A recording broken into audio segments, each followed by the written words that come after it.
मराठी सिनेसृष्टीतील 2025 हे वर्ष खऱ्या अर्थाने लगीन सराईचं वर्ष ठरलं आहे. सुरुवातीला प्राजक्ता गायकवाड, त्यानंतर सोहम बांदेकर आणि अलीकडेच सोशल मीडियाचा लाडका सूरज चव्हाण, एका पाठोपाठ एक सेलिब्रिटी लग्नाच्या बोहल्यावर चढताना दिसत आहेत.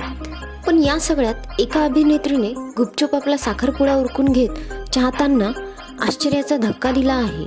ती म्हणजे ज्ञानदा रामतीर्थकर.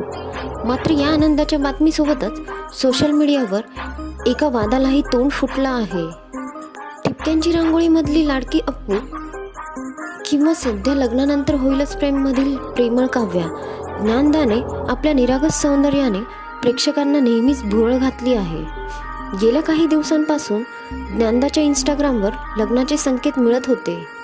कधी हिरवा चुडा तर कधी हातावरची दाट मेहंदी तिने एक व्हिडिओमध्ये शेअर करत म्हटली, ठरलं, कळवतो लवकरच, असं लिहून चाहत्यांची उत्सुकता ताणली होती.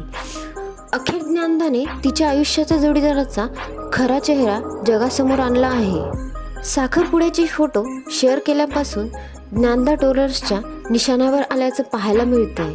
या जोडीचे फोटो पाहिल्यानंतर नेटकऱ्यांच्या एका गटाने थेट ट्रोलिंगचा रस्ता धरला आहे.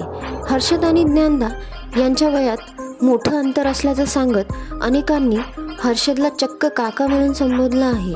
नेटकऱ्यांनी ज्ञानदाच्या साखरपुड्याच्या पोस्टवर काही बोचऱ्या कमेंट्स केल्या आहेत. एकाने म्हटलं, काव्याताई तुला नवरा शोभून दिसत नाहीये, तर दुसऱ्याने म्हटलं, खरं सांगायचं तर तो तुझ्या वडिलांसारखा दिसतो. आणखी एकानं लिहिलंय, जोडी अजिबात सूट होत नाहीये, तू पुन्हा विचार करायला हवा होतास. एकीकडे ट्रोलिंग सुरू असलं तरी दुसरीकडे ज्ञानदाचे खरे चाहते तिच्या पाठीशी खंबीरपणे उभे आहेत. ज्ञानदा आणि हर्षदची मैत्री आजची नसून ती तब्बल 6 वर्षांपासूनची आहे. 2019 मध्ये तिने हर्षद सोबतचा फोटो शेअर केला होता. एका माणसाचं बाह्य रूप पाहून त्याला जज करणं चुकीचं आहे, अशा शब्दात सुज्ञ चाहत्यांनी ट्रोलर्सला उत्तर दिलं आहे. ही तिची प्रायव्हेट लाईफ आहे, तिला तिचा जोडीदार निवडण्याचा पूर्ण अधिकार आहे, असेही समर्थकांनी म्हटलं आहे.